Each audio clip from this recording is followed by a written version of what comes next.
Once upon a time, in the whimsical forest village of Doringham, there lived two gnomes together, named Blanco and Humphrey, who were the weeest of wees in their hometown of gnomes. In fact, the teeny gnomes were so itty, all hardly noticed the existence of the two. Hello, Dooney? Oh, cool. Alright. Oh, look at Blanco.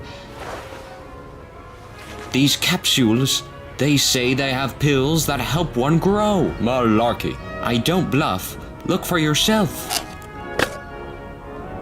Humphrey, don't you realize what this means? We can finally stack up to all those stupid knobheads. The nightmare. It's over, Humphrey. If that's the case, you'd better pay up, or the only thing you'll be stacking up to will be my deflated bollocks. Righto then, mister. How much? 12 zookas.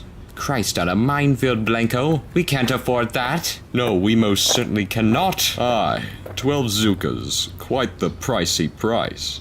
You'd need to find a treasure's worth to pay 12 zookas. Sir Tio, might you know anything about 12 zookas? Know anything, you say? Henceforth, Sir Tio took the two gnomes to his forge. Sir Tio was Doringham's town prick.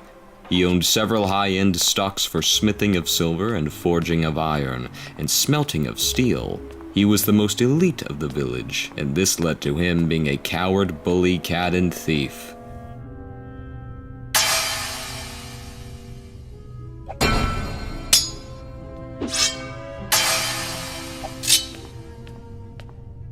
Here's the game then, boys. In the deepest depth of Dreadnought's Cove lies a golden egg, birthed by a fierce dragon. If you bring that egg back to my forge in one piece, my estate will grant you a scrumptious prize of money. Well, do you mean this? I do, my boy. I do. Blanco? We're on then. Spot on. Blacksmith, give these two gentlemen your finest blades. Not long after, Blanco and Humphrey returned to their den to gather their essentials.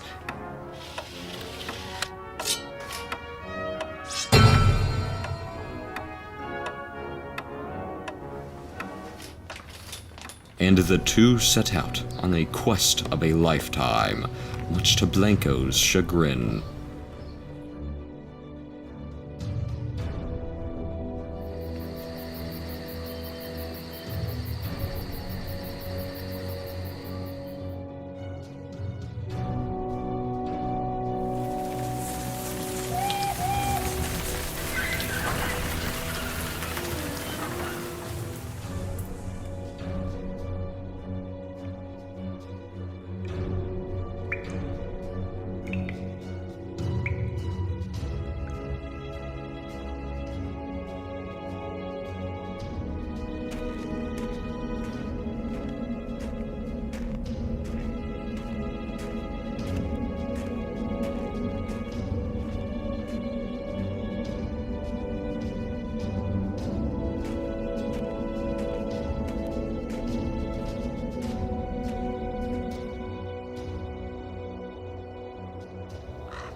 With the journey halfway through, Blanco bravely thought to reason with Humphrey's endgame. Humphrey, what's on your mind, Blanco?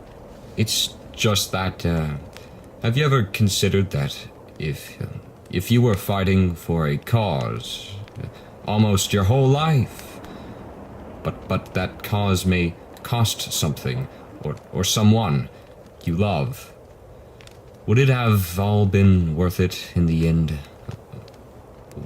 Well, sure. What? Well, listen. Well, no one fights alone. Let's say there's two who fight for a certain goal, and the odds are against them.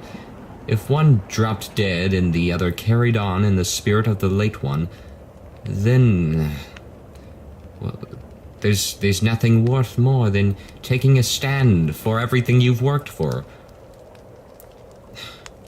Blanco, listen. I know we're not dragon slayers, but this is the opportunity we've been waiting for our whole lives. We cannot afford to lose this. But can we afford to lose each other?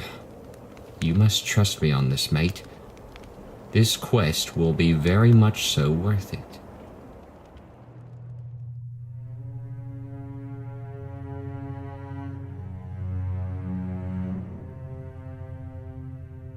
At the crack of dawn, the little gnomes made their way to the forsaken pit where the dragon laid with her egg. Humphrey, wait. I thought about what you said last night, and now I want to fight. Fight for our cause.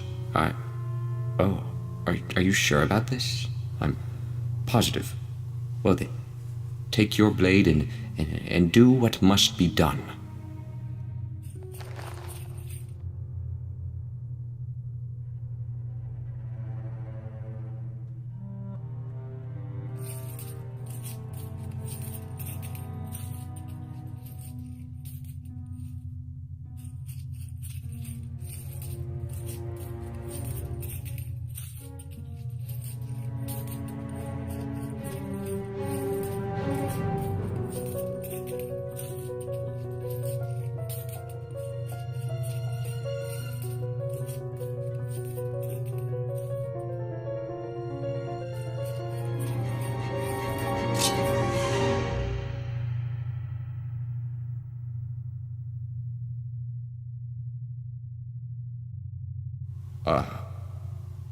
Humphrey, the coast is clear. This dragon is as dead as a doornail. Cheerio! Grab the egg and we'll commence homeward. And so they did. Then the two returned to their home village and handed Sir Tio the fabled golden egg. Ah, fine work, lads. I was worried over nothing. That dragon I was fretting over was already dead. Oh yes, I know that. What now? Oh, wait, hold on. You knew about this? Oh, of course. I killed her. The egg. It's my kin. Now I am the dragon. What the hell are you on about? It's not worth it, Humphrey. He's out of his wits. All right, Sir Tio, time to pay up. Pay up. I don't have to give you anything. All you did was an odd job. Now fear me, the new black dragon, guardian of the golden egg.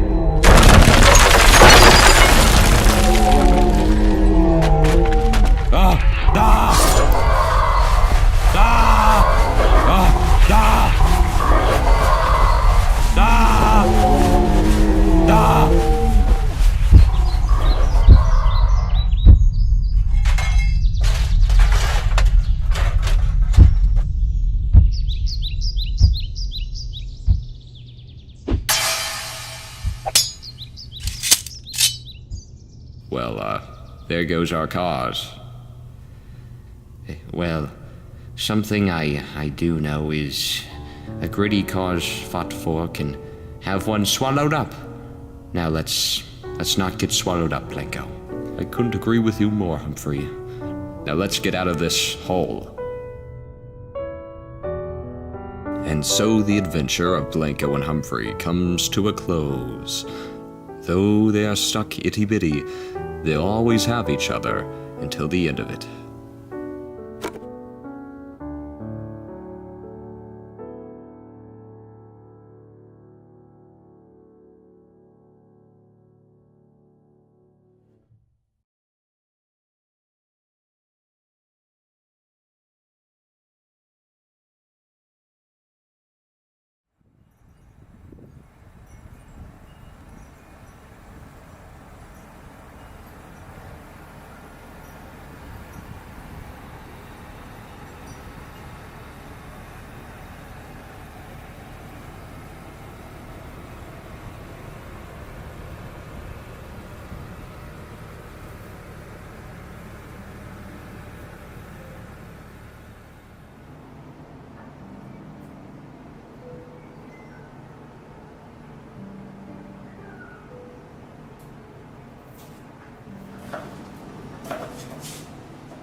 Want to tell me what's wrong?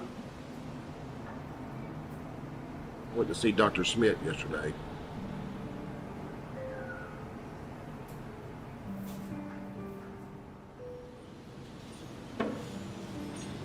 How bad is it?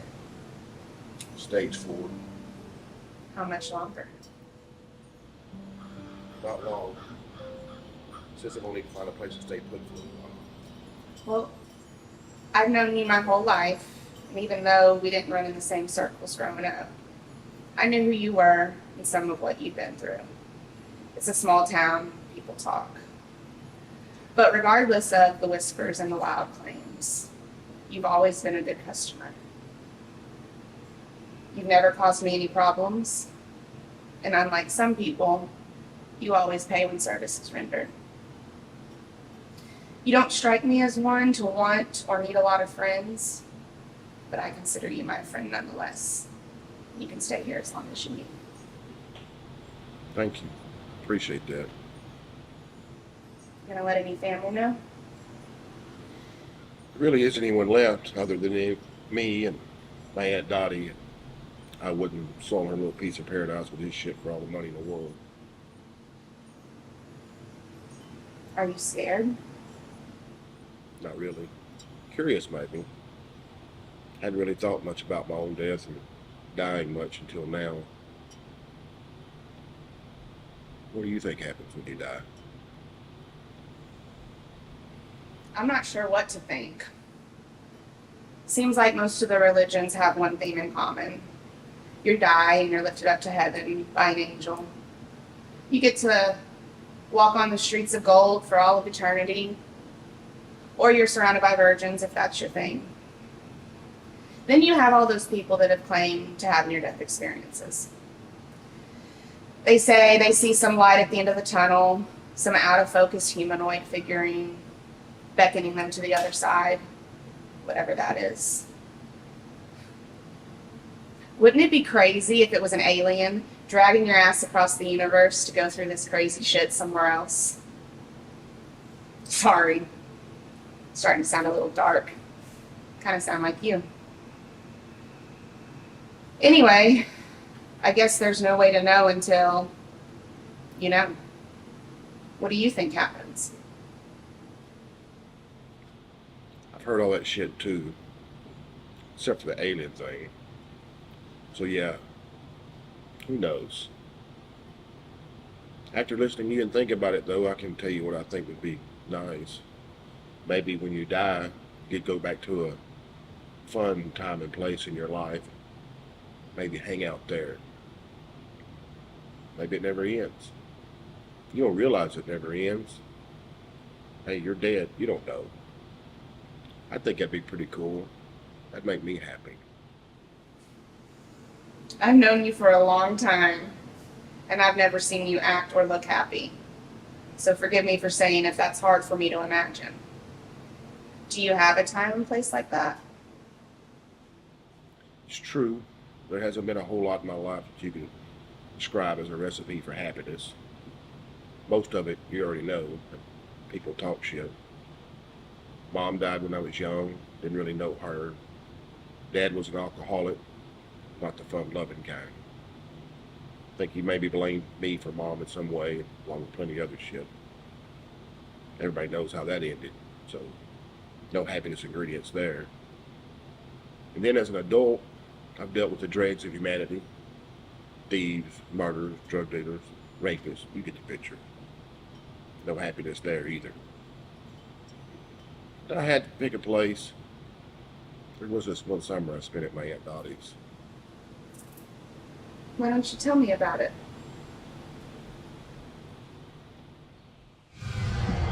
That little paradise I mentioned, Aunt Dottie had this place in Texas, right off the water, Caddo Lake, called Spatterdock.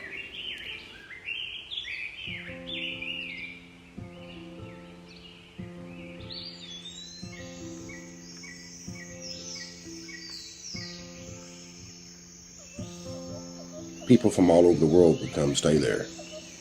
She had these pieces of art everywhere. You know, these Volkswagen Bugs, the car, they were covered in mosaics and figurines and other stuff. She had these bottle trees and other things all made into art. She'd make art almost like anything. There was these long winding docks that went out over the water with huge cypress trees all around them, all covered in Spanish moss. The most common description people used to describe her place was enchanting.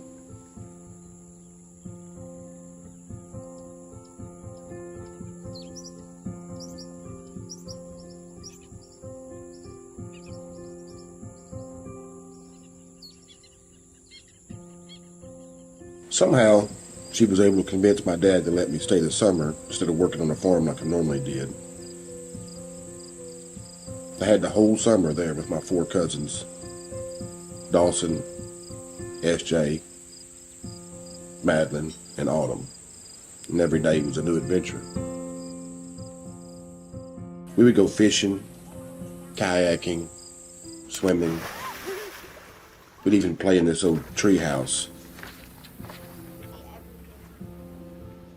Sometimes Miss Dottie had this friend, Mr. Russell. He would take us riding out in his boat.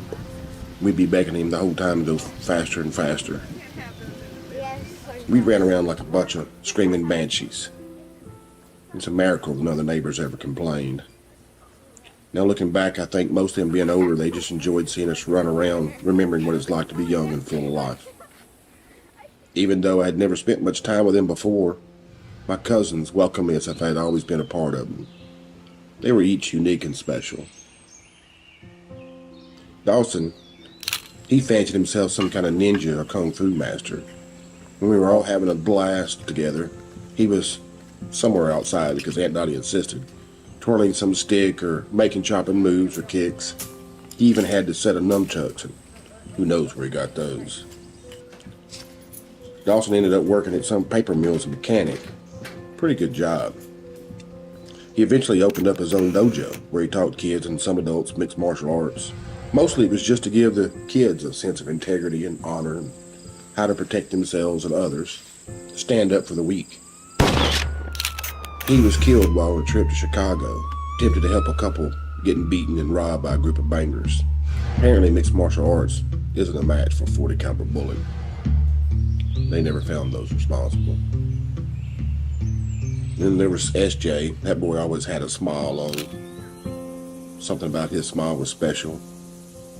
When most people smile, it's just a nice smile, but when he did, the whole world seemed to be a little brighter. Most cautious person I ever met, though. He certainly wasn't going to be the first one in the water, or he wasn't going to be the one to initiate anything. Oftentimes, we had to coax him into whatever harmless fun we were getting into. Eventually, he came along. He ended up driving a log truck for a living, delivered to the same mill Dawson worked at. He's a hard-working dude. He would get up at 3 a.m. and drive that truck all damn day trying to get ahead.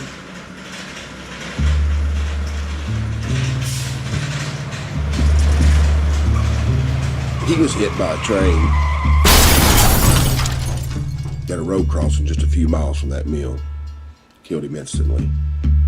Witnesses said the crossing buttons didn't even activate. With the curve in the tracks, he never saw that train coming at over 70 miles an hour. Railroad cutbacks.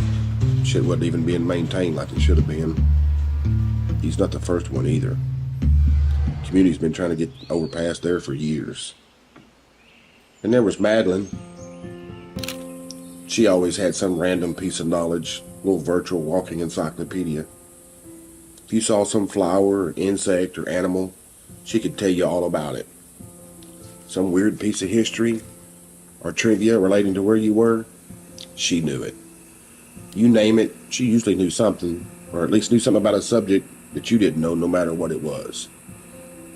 Most people might find that annoying, but we loved it. To top it off, she was a hell of an artist, too. She became a professor at one of the most elite colleges in the country. Youngest professor in their history to hold a master's in 4 different disciplines. History and English, agriculture, and of course art. Her students loved her. And guess what? Mass shooter. Who knows why? They didn't leave one of those manifestos. She took a bullet while shooting a group of her students. Another .40 caliber. And then Autumn, she was the oldest. She was our fun-loving, free spirit, our own little hippie flyer child. She didn't wear the same clothes as other girls her own age. She was usually in bell-bottoms with loose bowling shirts and swirling sundresses. You know, all that stuff from the 60s.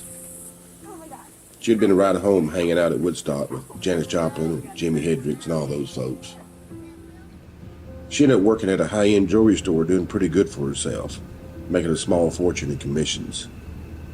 She had a knack for convincing people with money to burn that they couldn't live without old sparkly rocks. Some thug thought it would be a good idea to rob the place, and she just never went a coward.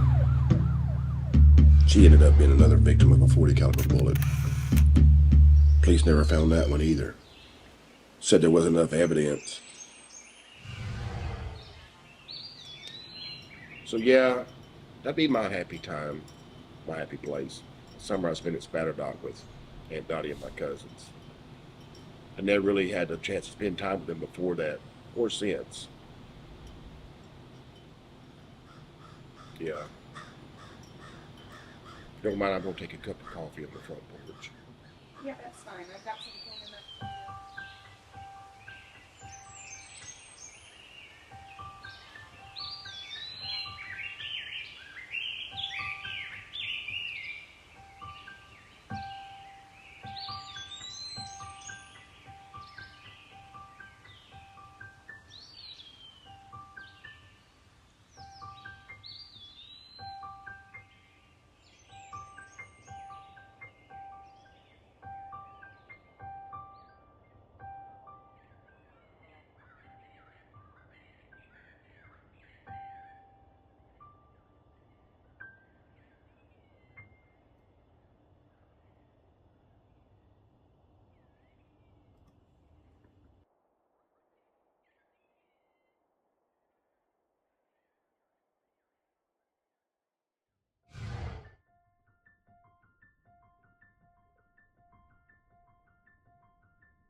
Are you good? I